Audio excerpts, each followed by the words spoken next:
Mom and Dad, what are you doing? Stop buying stocks in the middle of a bear market. It's not going to work out well. Mom and Dad have been net buyers of equities now for 21 consecutive weeks, the longest streak on record, according to Bank of America and reposted by the Kabasi letter. This is more than double the previous records that we saw in 2021 and 2022. Over the last 4 weeks, Bank of America's private clients, Mom and Dad, have purchased a record $2 billion in equities. Meanwhile, the hedge funds, the smart people, have sold a record $1.5 billion worth of equities. And at the same time, Bank of America's institutional clients, the smart people, dumped $2.7 billion, the second largest amount in history. It is Main Street versus Wall Street, and Wall Street's going to win. Now I get it. Here we are in the S&P 500, SPX, almost no different than last week, Friday. Haven't gone anywhere. I've called for the stock market to fall for the last 3 weeks, and I have been wrong. I understand that. I still call for the stock market to fall because that's what my research says is going to happen. Obviously, I don't know exactly what date, but literally I still say it could fall at any time.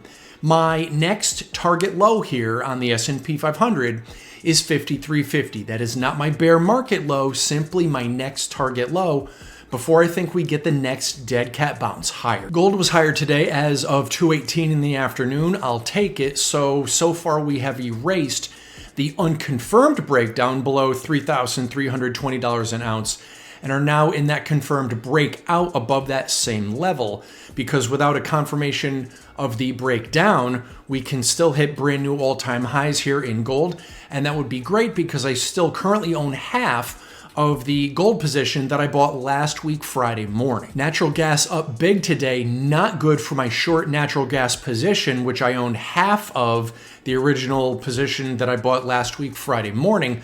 Here's why I did not unwind the rest of my short position. Because as of 2:21 in the afternoon, yes, we have confirmed the breakout above $3.66 a cubic foot. So therefore we can go to $3.94. Well, we already did. So unless now we confirm the breakout above $3.94 a cubic foot, which I don't think happens, but I can be wrong, that tells me that natural gas can come back down. Now, I did not enter any new short positions.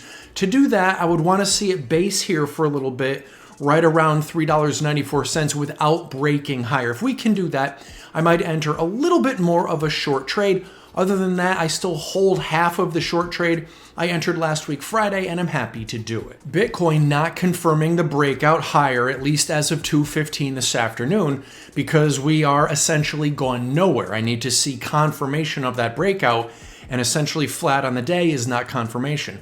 Let's see where it winds up at about midnight or so, because more or less Bitcoin never stops trading. So potentially here, if Bitcoin breaks down and can break below $99,800 a coin, could be a place to short Bitcoin if we can confirm the breakout. Personally, like I shared yesterday, I will not be going long Bitcoin, even though if it confirms the breakout, it could go up to new all-time highs. I'm just personally going to stay away from it. Here's my take on the supposed talks going on this weekend between the Chinese and the United States. I say that the quote-unquote news story that comes out from the American side will be positive. The news story that comes out from the Chinese side will be negative, and it either negates the whole thing or possibly is seen as bearish, and might be one item that, if it comes out this way like I think it could make the stock market come down a little bit on Monday, but we shall see. This is not investment advice, and if you don't know me, I'm John Crocker, professional investor, proud American, cigar lover, and owner of Crocker Capital, LLC.